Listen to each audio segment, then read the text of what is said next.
It started like any other quiet morning in my neighborhood, the kind where nothing really happens, but you still feel that tension in the air that something just isn't right.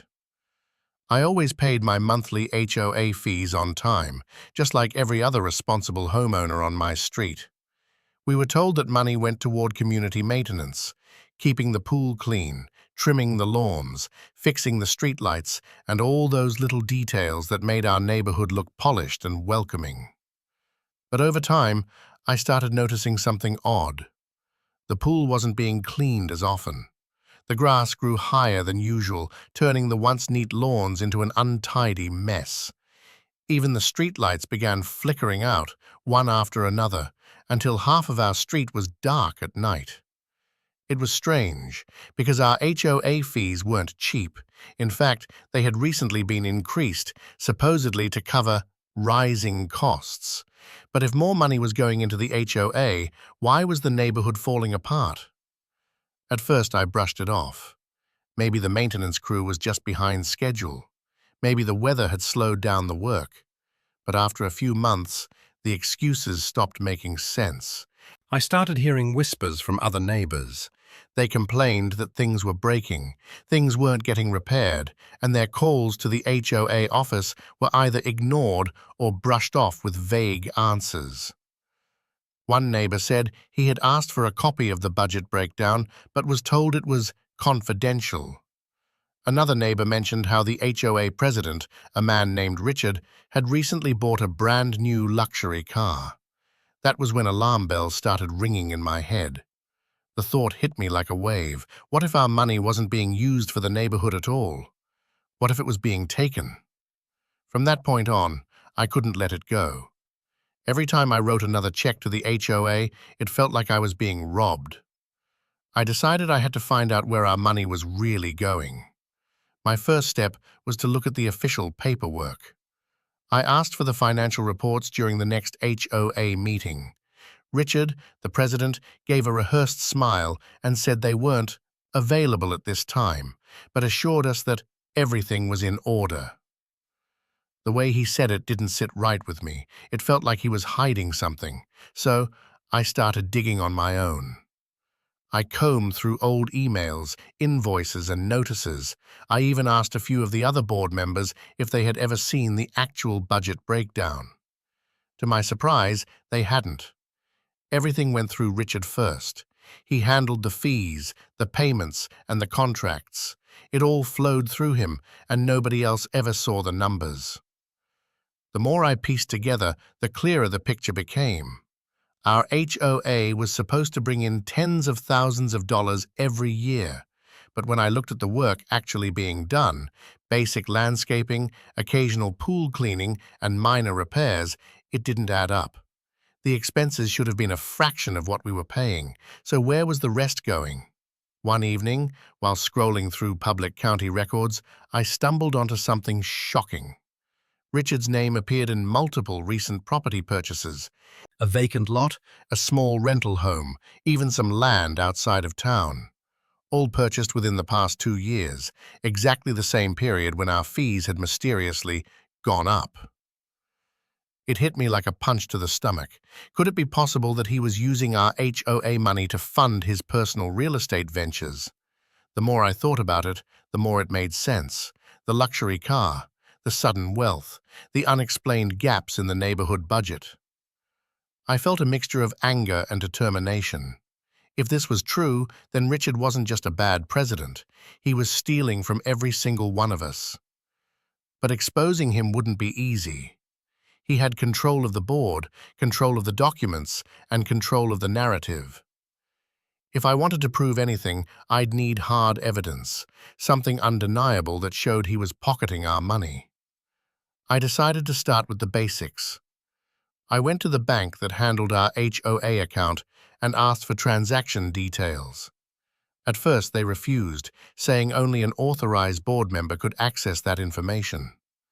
But I wasn't going to stop there. I knew I needed to get creative, so I reached out to a couple of other frustrated homeowners who had also been asking questions. Together, we began gathering what little information we could. We compared notes, invoices, and receipts. We documented everything: the broken pool pump that had gone unrepaired for months, the landscaping company that hadn't been paid in weeks, the streetlights the city said they hadn't billed for. Every piece of information pointed to one conclusion: the money was disappearing before it ever reached the vendors. The breaking point came when one of the contractors quietly told me something shocking.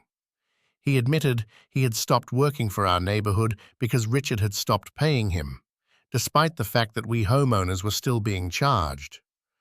That was it. I knew I had enough to push forward, but if I wanted to take Richard down, I couldn't just rely on suspicion. I needed undeniable proof: bank statements, receipts, or transfers showing exactly where the money was going. And then, as if fate had stepped in, an opportunity presented itself. One of the board members, fed up with Richard's secrecy, decided to share an email with me. It contained a scanned copy of a bank transaction history, something Richard had accidentally forwarded during a heated exchange. And there it was, clear as day. Thousands of dollars being withdrawn from the HOA account, not for repairs, not for maintenance, but for miscellaneous expenses. The amounts were suspiciously close to the down payments on Richard's new properties. My heart was pounding as I stared at the screen. This was the smoking gun, the proof I had been waiting for. But I knew what came next wouldn't be easy. If I tried to confront him directly, he'd deny everything. If I went to the board, he'd try to cover it up. The only way to truly hold him accountable was to take this evidence to court. And so, with my hands shaking but my mind made up, I gathered everything I had: the records, the testimony, the screenshots. I was going to expose Richard for what he was: a thief. But little did I know, the fight was only just beginning. Richard wasn't about to let go of his power without a battle, and as I prepared to take him on, I had no idea just how far he would go to protect his secrets. The neighborhood thought they were dealing with a simple case of mismanagement, but I was about to uncover a scandal so deep it would shake the entire community and land Richard in the courtroom where he belonged. And that's where the real story began. The moment I realized I had proof of Richard's corruption, everything changed. For weeks I had been tormented by suspicion, second-guessing myself, wondering if I was just being paranoid. But now, with the bank records in my hand and the contractor's testimony echoing in my head, the truth was undeniable. The HOA president was stealing our money, and he thought nobody would ever catch him. But catching him was only half the battle. Exposing him was where the real war would begin. I knew going public too early could backfire.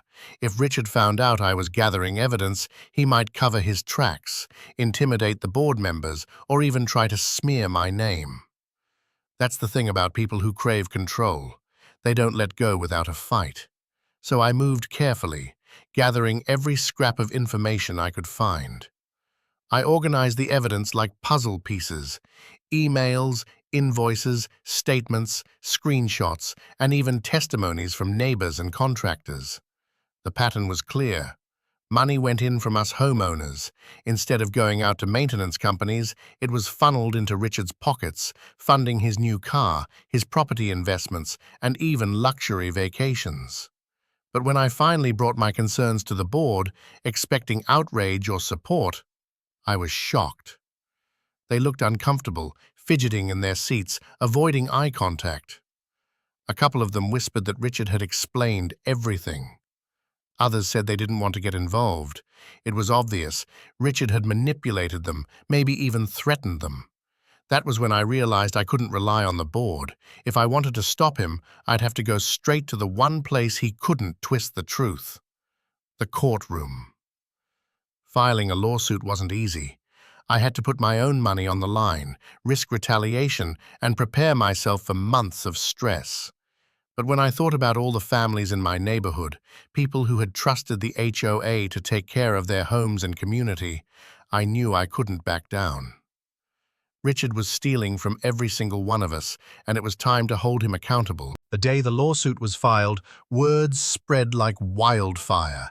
Neighbors who had once whispered behind closed doors now came to me openly, sharing their frustrations, their suspicions, their anger. It was as if a weight had been lifted. People had been too afraid to speak out. But now that someone had taken the first step, they started coming forward with their own stories. One family said they had paid extra fees for a roof repair that was never done. Another said they had been fined for violations that didn't exist. Every story painted the same picture. Richard had been using fear and secrecy to line his pockets. But Richard wasn't going to sit quietly while I built my case. He fought back hard, and he fought dirty. Almost immediately, I started receiving threatening letters in the mail. Anonymous, but the timing was too perfect to be a coincidence. My trash cans were mysteriously knocked over every week. A neighbor mentioned seeing Richard's car parked outside my house late at night. Then came the rumors, whispers spreading through the neighborhood that I was just bitter, that I had a personal grudge, that I was jealous of Richard's success. It was classic deflection, trying to turn the attention away from him and onto me, and it worked, at least for a while. Some neighbors started avoiding me, afraid of being dragged into the conflict. Others worried that speaking up would make them targets too. Richard's intimidation tactics were working, but only on the surface. Behind closed doors, more and more people were quietly cheering me on, urging me not to give up. The weeks leading up to the first court date were brutal. My life felt consumed by legal paperwork, phone calls, and strategy meetings with my lawyer. Richard's attorneys tried every trick in the book, filing motions to delay the case, questioning the validity of my evidence, even accusing me of harassment. But each time, I reminded myself why I was doing this. This wasn't just about me. It was about every single homeowner who had been cheated. Finally, the day arrived. Walking into that courtroom felt surreal. On one side sat Richard, dressed in an expensive suit, his smug expression radiating confidence. On the other side sat me, clutching a binder full of evidence and trying to steady my breathing. The tension was so thick, it felt like everyone could feel it. The opening arguments were telling. Richard's lawyer painted him as a hard-working, misunderstood man, unfairly targeted by an angry neighbor. They claimed the missing money was simply due to unexpected expenses and clerical errors. They acted as if the entire case was nothing more than a petty dispute. But when it was our turn, my lawyer laid out the evidence with precision. Transaction records showing massive withdrawals labeled miscellaneous invoices from contractors who had never been paid. Photos of the neighborhood falling into disrepair despite record-high HOA fees. Piece by piece, the puzzle came together in front of the judge. Richard squirmed in his chair, but he didn't break. Not yet. He still thought he could spin his way out of it. And to be fair, he had resources on his side. His lawyer objected to nearly every piece of evidence, trying to have it thrown out. He even tried to claim the bank records were private and couldn't be used. It was a battle of endurance, every hearing dragging on for hours, every step forward met with another roadblock. But the real turning point came when one of the contractors agreed to testify. Sitting in that witness chair, he explained how Richard had promised him payments that never came, even though the HOA was still collecting fees for his services. He described months of chasing after Richard for money, only to be ignored. And when my lawyer showed him copies of the invoices and the matching bank withdrawals, the connection was undeniable. For the first time, I saw the judge lean forward, clearly interested. The tide was beginning to turn. That Richard wasn't done yet. In the weeks that followed, he tried to paint himself as the victim. He accused me of defamation, of trying to ruin his reputation. He claimed the money had been used for emergency repairs that had somehow gone undocumented. At one point, he even suggested that I might have tampered with the records. It was desperate, but it showed how far he was willing to go to cling to his power. Meanwhile, the neighborhood was buzzing. Some people were glued to the case, showing up at hearings, whispering updates to each other, watching as their once untouchable HOA president was forced to answer questions under oath. Others stayed quiet, afraid of choosing sides, but whether they admitted it or not, everyone was watching. Everyone was waiting to see who would win. The stress took its toll on me. There were nights I couldn't sleep, mornings when I barely had the energy to get out of bed. But every time I thought about quitting, I reminded myself of the families who had trusted me, the children who played in the broken-down playground, the neighbors who had been fined unfairly. This wasn't just about money anymore. It was about justice. And then came the moment I'll never forget. During one of the hearings, my lawyer presented a piece of evidence that nobody had expected. A copy of Richard's personal loan application for one of his properties. On it, he had listed his income source, and there, clear as day, he had written HOA funds. The courtroom went silent. The judge stared at the paper, then at Richard, who suddenly looked pale. His lawyer scrambled to object, but the damage was done. For the first time, Richard's smug confidence cracked. I could feel the shift in the room. The whispers started. The judge took notes. And I knew in that moment that the walls around Richard's lies were finally crumbling. But the battle wasn't over yet. The final ruling was still to come. The judge would decide whether Richard's actions were criminal, whether he would be forced to pay back the money, and whether he would finally lose the power he had abused for so long. As I left the courtroom that day, the weight of what was coming pressed down on me. I had fought hard, gathered the evidence, and stood my ground against everything Richard had thrown at me. But the most important day, the final judgment, was still ahead. And when it came, it wouldn't just determine Richard's fate, it would decide the future of our entire neighborhood. The weeks leading up to the final ruling felt like walking a tightrope suspended over fire. Every day, I replayed the hearings in my head, the look on Richard's face when the loan documents were revealed, the way the judge had leaned forward with interest, and the whispers that had rippled through the courtroom.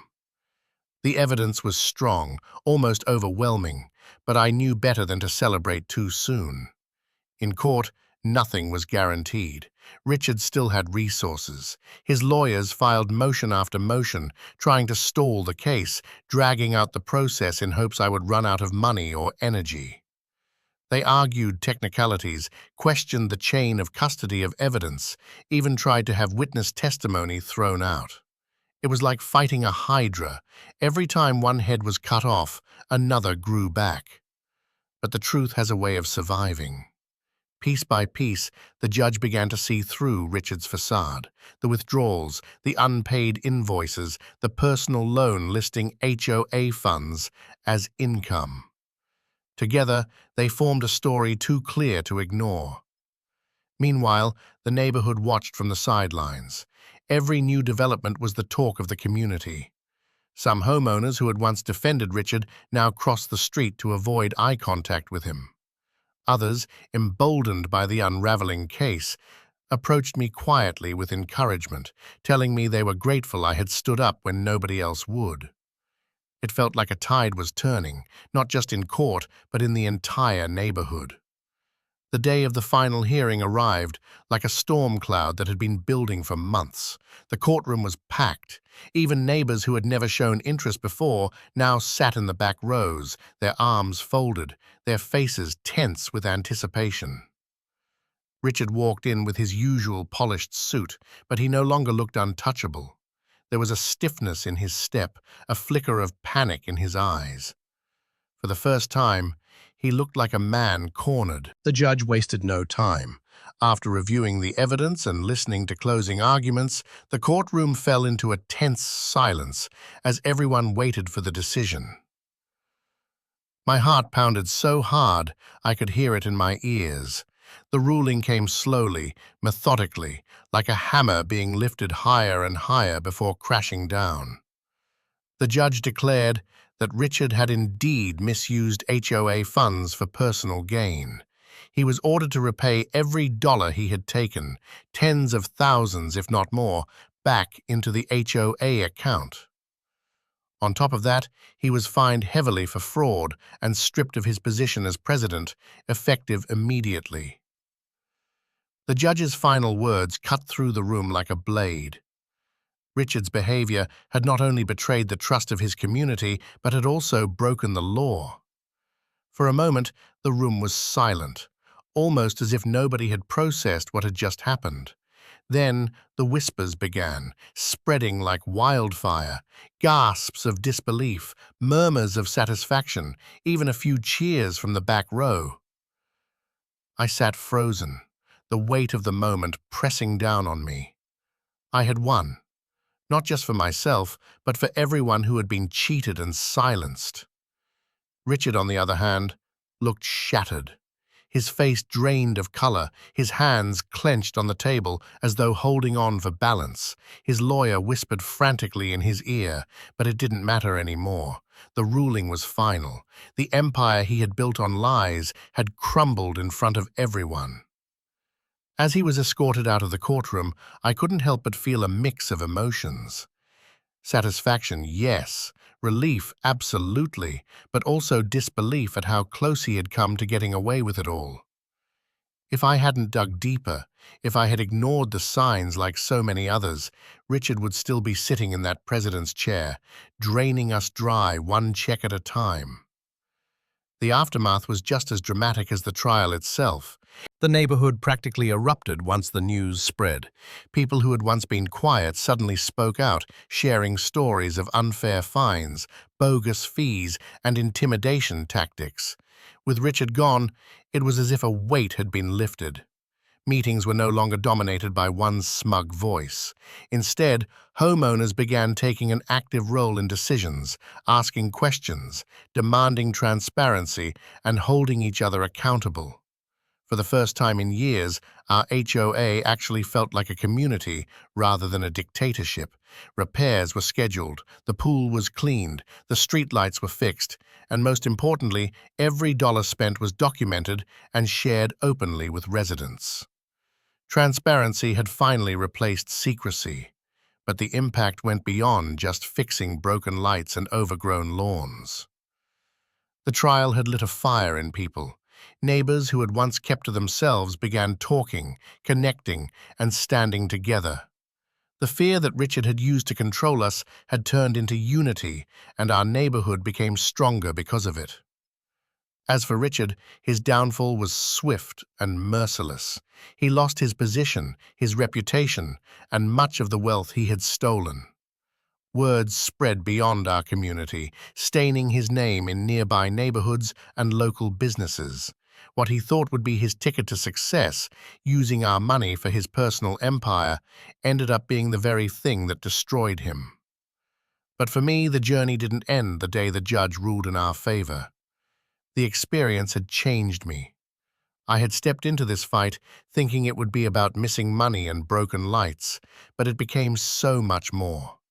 It was about standing up against corruption, refusing to be silenced, and protecting the people around me. There were days when I had doubted myself, nights when the threats and rumors made me want to give up. But sitting in that courtroom, hearing the judge declare Richard guilty, made every sleepless night worth it. Because in the end, justice had been served. Looking back now, I realize something important. Corruption thrives in silence. Richard had counted on us being too afraid, too distracted, or too trusting to ever question him, and for a while, he was right. But the moment someone spoke up, the cracks began to show, and once the truth was exposed, there was no stopping it. The neighborhood is different now, stronger, wiser, and united. And every time I see the clean pool, the trimmed lawns, and the glowing streetlights at night, I'm reminded of the battle it took to get here. This wasn't just a story about money. It was a story about power, abuse, and the courage it takes to stand up when something isn't right.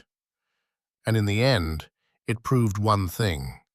No matter how powerful someone thinks they are, the truth will always catch up to them. Richard thought he could steal from us forever, but instead he was exposed in front of everyone, forced to pay dearly and left with nothing but the ruins of his own greed. And as for me, I'll never forget the lesson. Sometimes the fight is hard, sometimes the nights are long, but when you stand for what's right, you can win.